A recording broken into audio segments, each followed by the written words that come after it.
उपस्थिति में ये तो मेरे भी समझ में नहीं आता। और मंथरा मैं क्या करूं, मैं मेरे तो कुछ भी, क्या करूं मैं अब। मंथरा ने कहा यदि देवी तुम चाहो तो कल होने वाला कार्य आज ही रुक सकता है, बस तुम चाह लो केवल। कैकई ने कहा बोले क्या करूं मैं, बोले मैंने तो यहाँ तक सुना है कि राम को युवराज पद मिलेगा और भरत चाकरी करेगा, नौकर बन करके रहेगा, रहना है तो रह नौकर बन के, नहीं तो कारागार में डाल दिया जाएगा। माँ कैकई ने कहा बोले मंथरा मैं ये नहीं सह सकती कि मेरा भरत नौकर बन के रहे। मैं पूरा जीवन अपने मायके में बिता दूंगी पर मैं सौत की चाकरी कभी नहीं करूंगी, नौकरानी बन के नहीं रहूंगी। मैं क्यों रहूं, ऐसा नहीं हो सकता। और मैं ये होते अपनी आंखों से देख नहीं सकती। मंथरा ने कहा देखोगी नहीं, तुमको देखना पड़ेगा, ऐसा ही होगा, मैंने सुना है ऐसा। बोले मंथरा ये तो मैं कभी नहीं होने दूंगी। और मंथरा, और एकदम अब तो मंथरा के बस में हो गई, तुझसे ज्यादा मेरा भला चाहने वाला कौन है अयोध्या में, क्योंकि मंथरा ही आई थी ना कैकई के मायके से साथ में, जब आई है कैकई तब आई ही साथ में। बोले तू ही है मेरी तो यहाँ, मेरा तो कोई है नहीं, और मैं क्या करूं मंथरा। तो मंथरा ने कहा देवी यदि तुम आज चाह लो तो ये काम अभी रुक जाए। बोले कैसे, तो याद दिलाया उसने, बोले आपके 2 वरदान उधार है ना महाराज दशरथ पर। जब देवासुर संग्राम हुआ था और देवताओं ने राजा दशरथ से सहायता मांगी, राजा दशरथ जब गए देवासुर संग्राम में युद्ध करने देवताओं की तरफ से, तो कैकई भी साथ में गई। देवताओं को विजय श्री तो प्राप्त हुई, लेकिन महाराज दशरथ मूर्छित होकर के गिर पड़े। तब रथ के पहिए से, रथ की धुरी से कैकई ने युद्ध किया था और कैकई ने राजा दशरथ के प्राण बचाए। राजा दशरथ जब मूर्छा से जागे तो कैकई की गोद में अपना सिर पाया और महाराज दशरथ ने कहा कैकई से, बोले कैकई आज तुमने रघुकुल के प्राण बचाए हैं और आज मैं तुमसे बहुत प्रसन्न हूँ, तुम मुझसे वरदान मांग लो 2, एक अपनी तरफ से दूसरा मेरी तरफ से, तुम जो चाहो वो मैं दे दूं। तो कैकई ने कहा बोले महाराज ना आप कहीं जा रहे हो ना मैं कहीं जा रही हूँ, और मेरे ये दोनों वरदान आप पर सुरक्षित हैं, जब मैं आवश्यकता समझूंगी तब मांग लूंगी।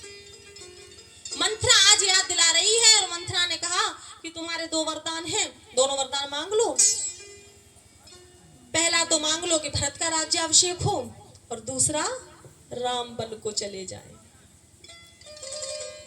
और जैसे ये बात कही महाराज तो कैकई तो एकदम प्रसन्न, मंथरा पक्का कर रही है कैकई को, देखी क्या कह रही है। मंथरा ने कहा बोले सुनो देवी ये राजा है ना बहुत नाटक करेंगे, बहुत कुछ कहेंगे, गिड़गिड़ाएंगे तुम्हारे सामने, रोएंगे और कहेंगे इसकी जगह कुछ, लेकिन तुम ऐसे मानना नहीं, और मानेंगे तो तुम ही पछताओगी, मेरा क्या जाएगा। और दूसरा ऐसे मांगना भी मत, जब तक राम की सौगंध ना खा ले तब तक मांगना मत, नहीं तो बाद में पलट गए बात तो क्या करो। पक्का कर रही है। अच्छा, और मंथरा के बस में हो गई कैकई एकदम। अब तो कैकई ने कहा बोले मंथरा यदि तू ना होती तो मैं क्या करती आज, और तेरी वजह से ही देखो ये कार्य हो रहा है। ये कपटी कुचाली ऐसे होते हैं, घरों में आग लगा देते हैं, इनका काम ही आग लगाना। ऐसे व्यक्ति आग लगाते हैं। 100 में सूत्र सहस्त्र में काना और 1.25 लाख में ऐचा ताना। ऐचा ताना करे पुकार और कंजे से रहना होशियार, ध्यान रखना। कपटी कुचाली होते हैं ये लोग। आग लगा दी अच्छा खासा, कितनी खुशी मना रहे थे अवधवासी, अवध में इतनी खुशी मनाई जा रही थी, लेकिन अब क्या हो गया, सब उल्टा हो गया। देवता लोग सब विघ्न मना रहे हैं, सबकी आपातकालीन मीटिंग चल रही है। सूर्य जी, इंद्र जी, यम जी, वरुण जी, कुबेर जी, सारे जी बोले अब क्या करें, अगर राम बन को चले गए, अगर राम का राज्याभिषेक हो गया तो रावण ने जो ऋषियों की महात्माओं की अस्थियों का ढेर लगा रखा है उसका क्या होगा, क्या करें। कपटी कुचाली देवता विघ्न मना रहे हैं, अयोध्या में खुशी मनाई जा रही है। और ये गए इन्होंने जाकर के सरस्वती मैया से विनती की तो सरस्वती मैया को कोई और तो मिला नहीं। क्यों? क्योंकि जिसने अवध में जन्म लिया है, सर्वप्रथम अवध का जल पिया है, वो तो राम के विरोध में खड़ा होगा नहीं। तो मंथरा मिल गई, क्योंकि मंथरा यहाँ की तो है नहीं, ये तो कैकई के साथ में आई थी। तो मंथरा की बुद्धि पे बैठ गई थी जाके सरस्वती जी। सारा किया धराया इसी का है, कपटी कुचाली का। और महाराज कैकई तो एकदम ऐसे बस में हुई, और कैकई ने क्या काम किया? कैकई एकदम मलिन वस्त्र धारण कर ली, सब वस्त्र आभूषण उतार के फेंक दिया, आभूषण विधवा जैसा वेश बना लिया, कोप भवन में चली गई। और महाराज दशरथ आए महल में।